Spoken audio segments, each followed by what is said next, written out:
নমস্কার বন্ধুরা, আমি ঈশিতা আবার চলে এসেছি একটা মিনি ব্লগ নিয়ে। তো এটি ছিল আমাদের প্রথম বিবাহ বার্ষিকীর একটি ব্লগ। তো আমরা আজকে সারাদিন কি করলাম সেটাই আমরা এই ভিডিওটায় তুলে ধরার চেষ্টা করব। তো যথারীতি সকালে উঠে একটু চা আর আমার শ্বশুরমশাই সিঙ্গারা এনে দিয়েছিলেন, তো চা আর সিঙ্গারা খেয়ে আজকে দিনটা শুরু করছি। তারপর চান টান করে পুজো দিয়ে আমি রেডি হচ্ছিলাম, আর সঙ্গে আমার হাজব্যান্ডও রেডি হচ্ছিল, কারণ আজকে আমার ফ্যামিলির সাথে বাইরে লাঞ্চের প্ল্যান ছিল সকালবেলা। তো আমার এখানকার ফ্যামিলি মানে আমার শ্বশুরবাড়ির ফ্যামিলির সাথে আমাদের প্ল্যান ছিল দুপুরে 6 বালিগঞ্জ প্লেসে। তো আমরা সেই উদ্দেশ্যেই বেরিয়ে পড়েছিলাম। হাই করো,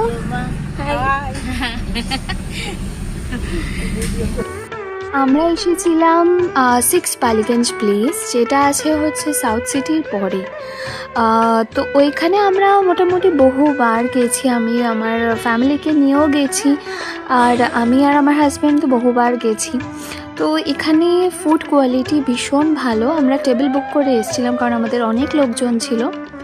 তো এখানে খাবারের টেস্ট কোয়ালিটি খুবই ভালো, একটু এক্সপেন্সিভ, কিন্তু মানে এখানকার খাবার খেলে মানে এখানকার বেঙ্গলি থালি যেটা আছে ওটা খুবই সুন্দর খেতে হয়, একদম ঘরোয়া রান্নার মতো। তো আমরা এই জন্য এই জায়গাটাকে প্রেফার করি।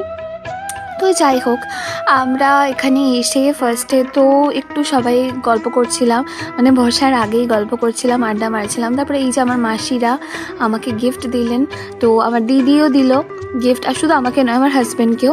তো যাই হোক, আমরা গিফট নিয়ে আমি তো গিফট দেখেই যাচ্ছিলাম। তো গিফট দেখার পর, গিফট নেওয়ার পর আমরা এবার একটু বসলাম সবাই মিলে। বসার পর আমার মাসি কেক এনেছিল। তো কেকটা কাটার জন্য আমরা ভাবছিলাম যে তখনই 6 বালিগঞ্জ প্লেস থেকে আশীর্বাদের একটি থালি দেওয়া হয়।